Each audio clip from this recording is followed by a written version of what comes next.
Hello दोस्तों, कैसे हैं आप सब। उम्मीद है आप सब ठीक ठाक होंगे और कुछ नया जानने के लिए आज भी उतने ही एक्साइटेड होंगे जितना हम आपको बताने के लिए हैं।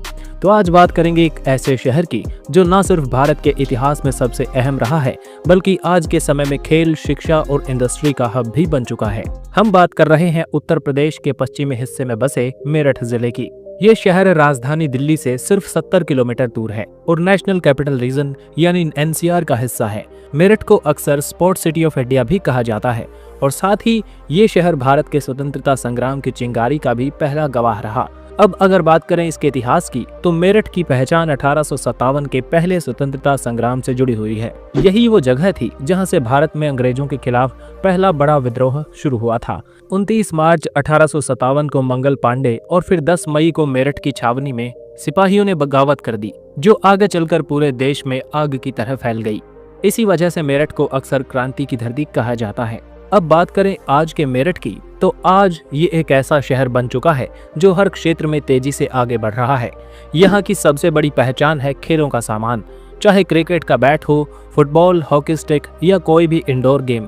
मेरठ का बना हुआ स्पोर्ट्स इक्विपमेंट पूरे भारत में और दुनिया भर में एक्सपोर्ट किया जाता है और ये कोई मजाक नहीं है। भारत के 70% से ज्यादा खेल सामान यही से आता है। सिर्फ स्पोर्ट्स ही नहीं, मेरठ की फर्नीचर इंडस्ट्री, हैंडलूम और paper mills, electronic goods manufacturing भी पूरे देश में जानी जाती है।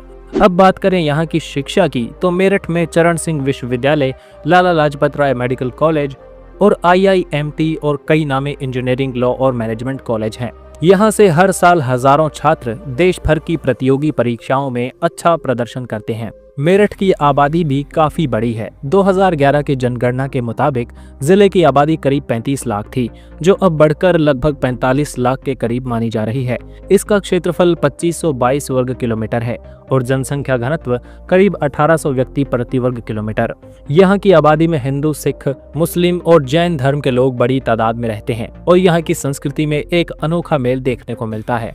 अब बात करें मेरठ के इंफ्रास्ट्रक्चर की तो ये शहर अब Delhi Meerut rapid rail, Delhi Meerut expressway और ईस्टर्न पेरिफेरल एक्सप्रेसवे की वजह से और भी तेजी से ग्रो कर रहा है। दिल्ली से मेरठ की दूरी अब सिर्फ 45 मिनट में तय की जा सकती है, जो करीब 3 घंटे लगते थे। रेलवे स्टेशन, बस अड्डा और नए बनते इंडस्ट्रियल कॉरिडोर इस शहर को एक मेजर बिजनेस और लॉजिस्टिक्स हब बना रहे हैं। यहाँ से हरिद्वार, देहरादून, सहारनपुर, मुजफ्फरनगर, नोएडा, गाजियाबाद हर जगह सीधी और तेज कनेक्टिविटी मौजूद है। अब अगर बात करें घूमने की तो मेरठ में भी बहुत कुछ देखने लायक है।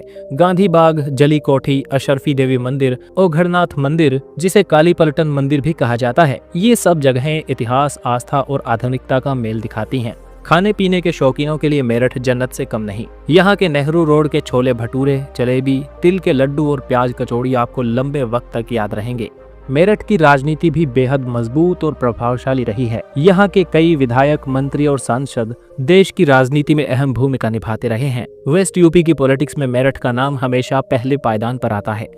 तो दोस्तों, ये था मेरठ जिले का वो चेहरा जो शायद आपने पहले कभी इतने विस्तार से न देखा हो। एक ऐसा जिला जहां इतिहास भी बोलता है, हुनर भी दमकता है और भविष्य की रफ्तार भी दौड़ रही है।